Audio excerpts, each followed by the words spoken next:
Hey Extreme Team, lately if you haven't noticed, the background and everything is different. I'm actually using a different camera, different lighting, different background. So either on this video or ones you've seen recently or maybe ones you'll see in the future, there may be some issues with the production quality.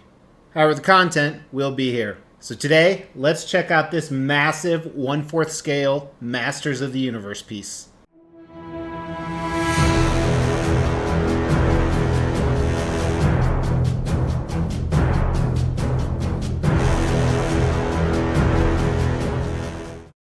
Thanks for tuning into the Extreme channel. My name's Mr. X. On this channel, we look at high-end extreme collectibles.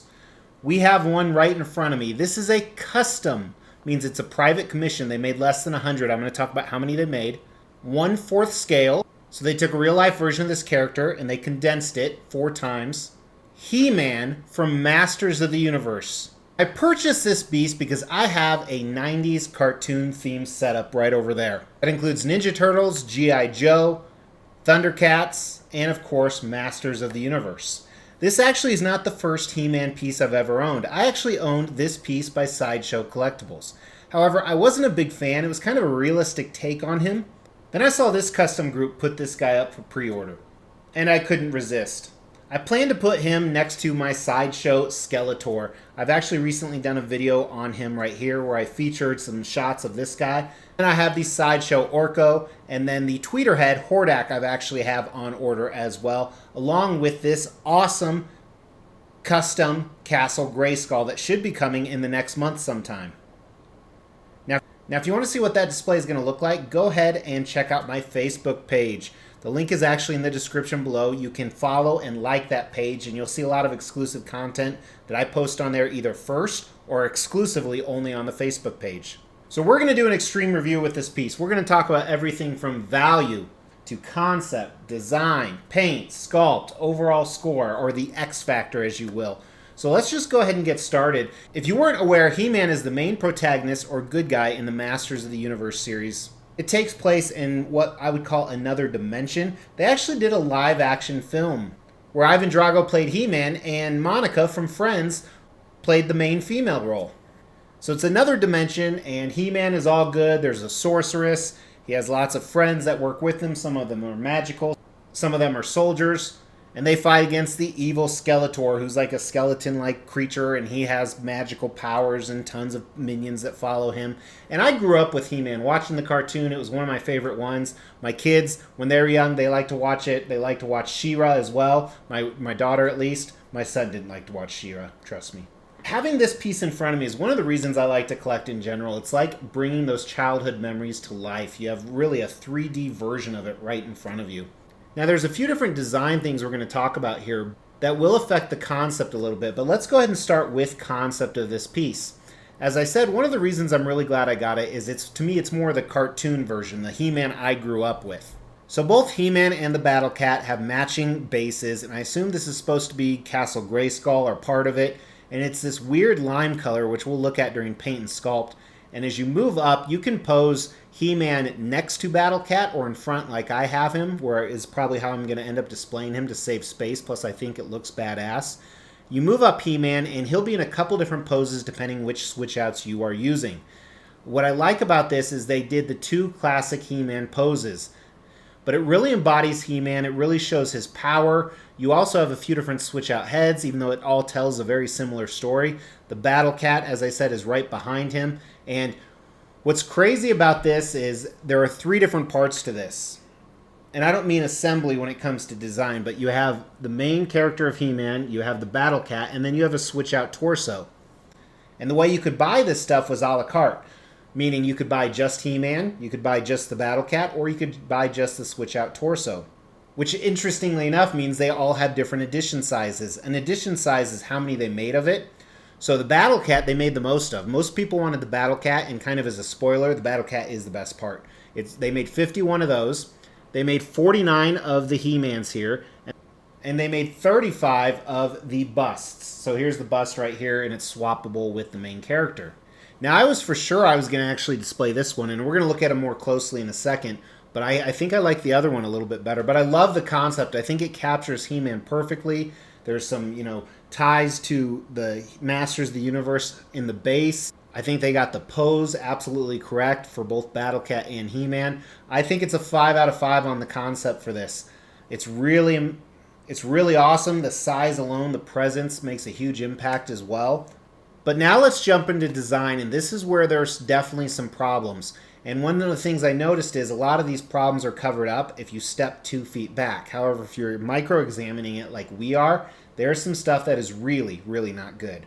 But before we dive into those, let me just show you the different options. So first, you have He-Man right here with the torso that he came with. And he has 2 portraits. And this was in the intro, I believe, right here.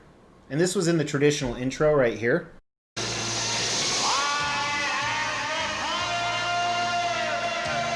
And you have 2 head swap out options on this and this only. Right here you have him screaming, which is the one I prefer.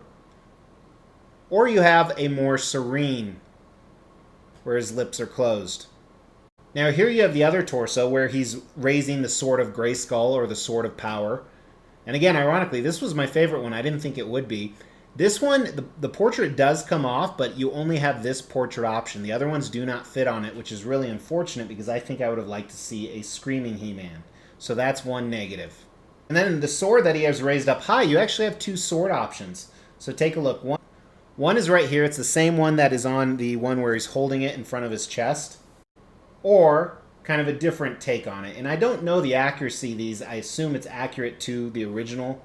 Then the Battlecat, or Cringer, his eyes have a light up feature. Here they are not lit up, but there's batteries right underneath his horn. You can turn them on as well, which is okay. I'll never use it, but kind of a neat Easter egg. Before we go into the other negatives, let me show you the unboxing and assembly. Since you could buy a la carte, all 3 were in separate boxes, and they all had the classic black custom foam with tape. Here's only a picture of one of them. Each one came with an individualized COA, which is kind of nice. But here's the first layer of the actual He-Man with his base in the second layer.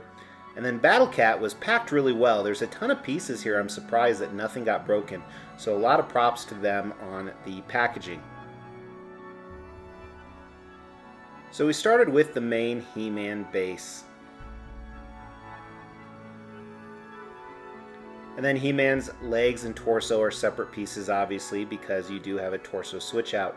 Now mine wouldn't key in correctly. I actually had to bend the statue a little bit. I was worried I was going to have to get a blow dryer, but I did not. Now the torso sits on decently loose. It's not so loose it's going to fall off, but it's not extremely tight.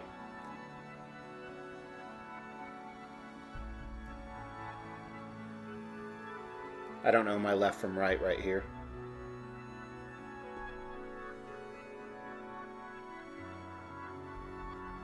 Now the sword and the hilt set in and then connect via magnet. Now on this particular sword, as we said, or on this particular torso, as we said, there's only one sword where there's 2 sword options for the other one.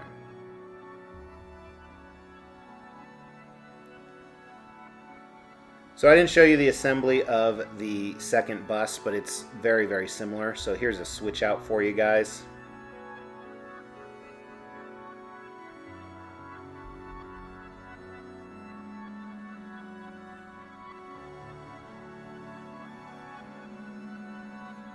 Then here is the base for the Battlecat, quite a bit bigger. And I almost thought initially that somehow they could interlock together. While they do look very good sitting behind each other, it looks like it's almost supposed to be one piece. It does not interlock at all. So it took me a few minutes to figure that out.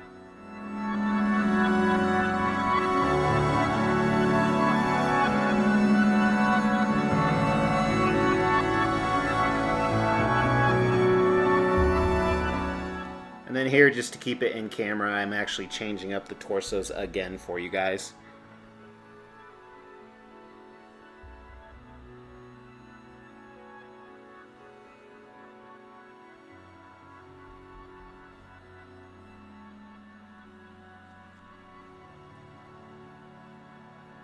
Now Battlecat, one of the things we're going to talk about in a second is I had some similar issues keying him in, just like He-Man. However, I wasn't able to bend him, so there is a little bit of a key showing we're going to look at.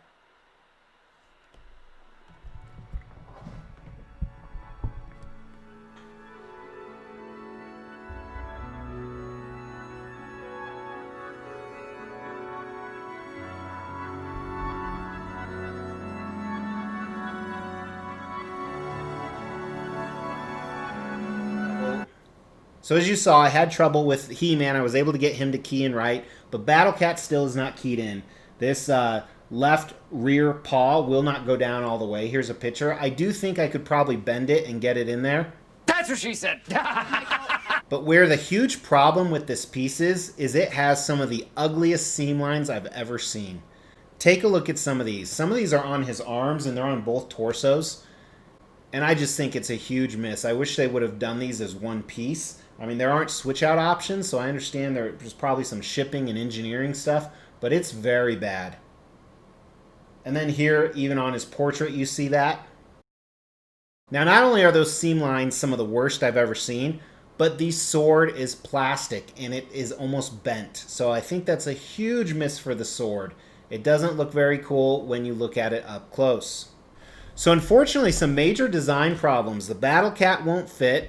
The seam lines are horrible. The sword is plastic. I wish they would have made these portraits work with the other torso. And so for those reasons, I gotta say that the design is 2 out of 5. It's ugly. I think it's a big miss and I'm really disappointed. However, the big advantage to that, like I said, honestly, when you take 2 feet back, which typically you're at least that far back when you're walking by it, you don't see any of that. Here we are really micro-analyzing this, and this group has a number of pieces coming out. This is my first piece from them. I don't know if they've released any other pieces. But now let's jump into paint and sculpt with this piece. So kind of a spoiler, one of the things I noticed, especially in the sculpt that you're going to see, is there is a lot of missing detail. What do you mean by that, Mr. X?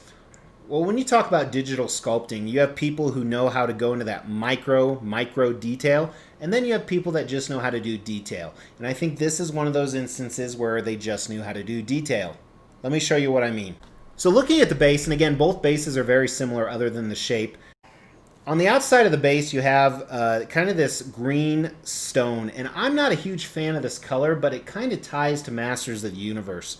It's kind of like what you would see in a 1970s bathroom on the wall, and this texturized rock looks okay, but it doesn't look amazing, but it's not where your eye is instantly drawn. You do see these spikes or teeth or whatever coming out. I like them. They have the same color green that I'm not a fan of. They have kind of these striations running down the side. It looks okay. The top of the base kind of insinuates to me that this is inside the castle or on top of the castle. I mean, I guess this could be Snake Mountain too, but I think it's Castle Grayskull. And it kind of has this cathedral-like pattern on it. To me, the base is a little bit too much green. There is a little bit of shading on the side, but they should have mixed it up a little bit more. I think the cracks and the design help on that. Let's look at He-Man first, and this is where you really see the difference between micro detail and detail. Look at his boots, especially the fur around the top. It looks okay. I've seen many other custom statues like this, or even some licensed statues like this, but there could have been some more detail. It looks not like a blob of mess, but that's my best way to compare it. The boots, I like the straps that are running around them. I'm not a big fan of the color, this really dark red with some black shading in there, but it might be accurate. I can't remember what his boots look like in the comic. And you'll see the same thing on his loincloth here. It's almost exactly identical, so I'm not going to repeat my same dissatisfaction, but you know what I mean. But it doesn't look bad. I don't want to give people the impression it looks bad. Let's look at the musculature and the skin tone on He-Man. I like it. Very tan, very indicative of He-Man. I think the musculature, the anatomy is done well. They did some really dark shading in this, which I'm not a huge fan of, but it looks okay. Not only on his legs, but his torso. Like I said, the anatomy is done really well. I give him a lot of props for that. And one thing as you're looking at this, you don't want to think of it as a realistic version of him. It's the comic version of him. So you don't see some of the things you would see in a realistic version, like you don't see some blue paint where his veins are. And I appreciate they really stuck to the cartoon version of him. Take a look at his classic chest plate, or whatever you want to call that, on the front and back with the He-Man symbol. I think they got the coloring right on that. Then his belt, I like that it's shiny, so it's a different color, red and gold, with these with these red jewels around it. Looks good, and he has that same aspect on his bracelets as well. So first, let's look at his screaming portrait. On this, it looks okay. Again, you don't want to look at it like they were trying to do a real person here, more of a cartoon person. With that being said, I think the tones are right. I think his eyes look decent paint job. His eyebrows could have been a little bit more defined, a little bit more detail in the sculpt. His teeth, I think, are a big miss. I don't know if it's the paint or the sculpt, but there's not a lot of detail in there, so that's a little bit of a miss. Inside of his tongue, they could have used a glistening effect to make it a little more realistic. His hair looks good. I like the strands in it, the striations, the flow. It's not just pure blonde color. I think the colors they got on perfectly. And here's a close-up of the sword to kind of give you an idea. It looks good, even though it's plastic. Some more black shading. They did a lot of shading on this statue. And you'll see some of that on the Battlecat as well. But let's look at the Battlecat, starting with his fur. I love this. Again, it doesn't look like real fur. You gotta take that, hey, this was pulled from the cartoons that we watched growing up, or that some of you may watch now. And I love the green they use. The color just pops, and there's some shading in there. I keep saying shading, can't say shading enough. And you're gonna see more shading on the armor of the Battlecat, but it looks great. The sculpt in the fur, the musculature, the yellow stripes all over. The Battlecat is truly awesome. I give them a lot of props on that. If I was reviewing just the Battlecat, I think it would be a different review. Take a look at his claws. Look very cool, very sharp. As I said, they did a great job with packaging. There's so many breakable pieces on here and nothing was broken. Let's look at his armor. Armor looks great. It's a mix between an armor type look and then with all the texture on it, almost like a leather. Almost a leather type armor, and you can't really tell whether it's like dark red leather or armor. I assume it's armor from the cartoon with the spikes coming up, the straps around. Take a look at his helmet, and here you see again a lot more black shadowing. Looks fantastic. Here's some close-ups of his mouth. His teeth look a little bit fake. They look plastic. They're not, though. They're not bendable or anything or pliable. The inside of his mouth looks a little bit better than He-Man's. Some different colors, especially around his gum line. So overall, I think on the paint on this, I think the paint's done very well. I think they should have used more variation in the base, but what they did wasn't bad. Honestly, I think the paint is a 3 out of 5. It's very good. It's nothing amazing. The Battlecat itself, I would probably give that a 4 out of 5 on the paint and the sculpt, but everything together, I give it a 3 out of 5 on the sculpt as well. Right in the middle. I think that micro detail is kind of what was missing. So let's talk about value. All of these together, like I said, you could buy a la carte or you could buy them together. This was $1,100 altogether, plus shipping was really cheap. We'll talk about that in a second. So $1,100 for all of this. This is a lot for $1,100, licensed or custom. So I think the value is very, very solid. I think the Battlecat's going to be sought after for a long time. And I think this is the best representation of He-Man that's actually out there, especially in 1/4 scale, because Sideshow's pieces are 1/5 scale. And then shipping was those 3 boxes you saw. It was dirt cheap. So typically when stuff ships from China, especially with Kuchamanda virus going on, you're going to pay, usually for shipping that stuff, like $500. I want to say it was like $150 economy shipping. It was fantastic. So I really appreciate that the commissioner or the factory wasn't padding their shipping. I think the value is really good, honestly. I think it's a 4 out of 5 on the value for this. You get a lot for your money, and they did very well. And another thing, on the value, I forgot to show this during design. It came with an art print, and it's a great art print. I think this may be the first art print that I ever put next to a statue. I think I'm going to try and put it, there's definitely room on the wall right behind where he's going to go. So this looks fabulous. Does this statue have the X factor? Is it one of those statues that you stop and you turn your head? I think people will turn their head, mainly because the size of the Battlecat and the bold colors he has and the pose of everything. I think those are huge pros for this statue, but it's not a 5 out of 5 statue.